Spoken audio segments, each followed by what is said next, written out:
Hey y'all, this is Lady Boulay. Thank you for clicking on the video. I just came back to gloat a little bit. These two clowns on the screen, Ben Shapiro and Elon Musk, thought they had said something when they said Trump ought to pardon Derek Chauvin, the killer of George Floyd. They thought they had said something. They thought they had scored a big one in America. Yeah, Trump ought to pardon Derek Chauvin. As far as I'm concerned, they could pardon him of the federal and state charges and have a state dinner for him at the White House and take him to Mar-a-Lago and let him live in that luxury for the rest of his life. I wouldn't care. All it would do was point out what kind of people they are. So Ben Shapiro put it out there, and Elon Musk tweeted it like it was a big joke, like making a big joke over a tragedy that happened to that man. And they thought black people were going to go running out into the streets like chickens with their heads cut off. And black people standing back saying, no, we're just going to stay cool this time. We're going to sit this one out. So we're just going to chill. So go ahead and do what you got to do. And we have to believe that if they planned it, if they had planned for black people to get out in the streets and carry on, even if it was just protesting, because they were going to have somebody out there to incite the crowd to do something that was going to bring the police in. So if they planned that for black people to do, that means they had something planned for what they were going to do to black people. And it's laughable that they thought black people were going to play into that elementary plot. Donald Trump won the presidency by hook or by crook, and now they're trying to parade around like he has some great mandate that he doesn't have. The public has been misled as to whether or not he has a mandate because on election night it seemed that he had won the majority vote.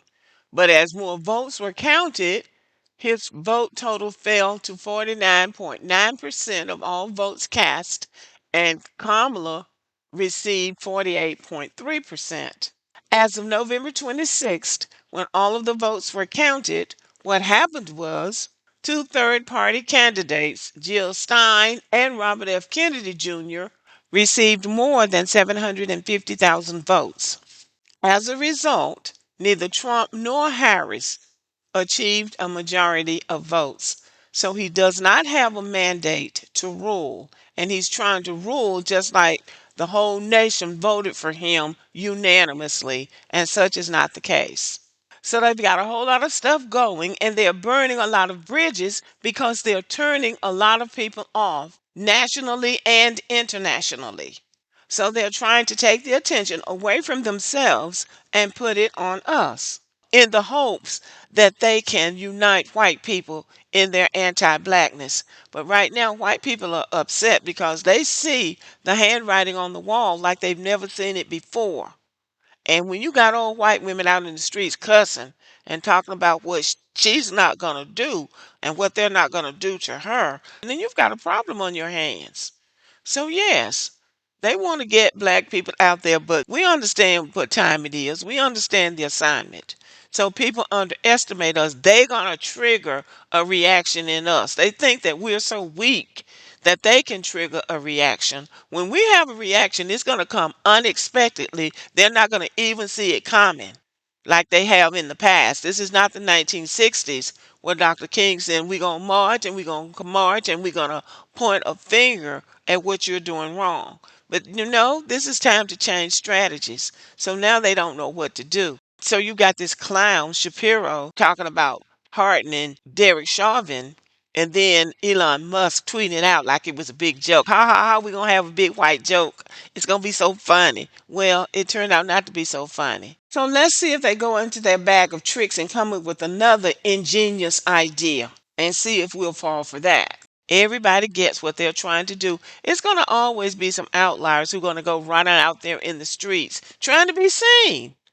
They're going out there trying to be seen because you'll never hear from them again when it comes to doing something constructive. They're just going to go running out there in the streets trying to be seen. But for the masses of black Americans, we get it. These people are in the seat of power and they really don't know what to do, demonstrating that they don't know how to manage power. But this is white America's fight. They've been hiding in the shadows, being comfortable with the fact that we were uncomfortable. We always say in the South, They don't care if they don't have anything. They just don't want us to have anything. They don't care if they live on side of the road as long as we're living in a shack with no roof on it. They're fine. But now they're at the end of their rope and they're trying to tie a knot and they can barely hold on. So maybe, just maybe, playing the race card may not work. It's not going to work when you don't have food. It's not going to work when you can't see a doctor and you're in pain or you need surgery or you need treatment for some chronic disease. Playing the race card just might not work this time. This is it. This is it. This is what they're doing. They're taking away your medical care. They're taking away veterans' benefits. They're taking away SNAP, food stamps. They're going to be taking away housing. They're firing people from their jobs. And if black Americans are only 14% of the population, it wouldn't hurt that bad. But when you are 75% of the population or whatever number the white people are, then it starts to hit home. So now is their time to fight. They can't hide behind black people. They can't bury their heads in the sand. There's nowhere else to go. White people are living on the streets just like everybody else. So now is their fight. And they cannot pull black people out there into it because we're not the answer this time. We have our own issues, and for people who keep saying they're going to come for us, they always have. They always have.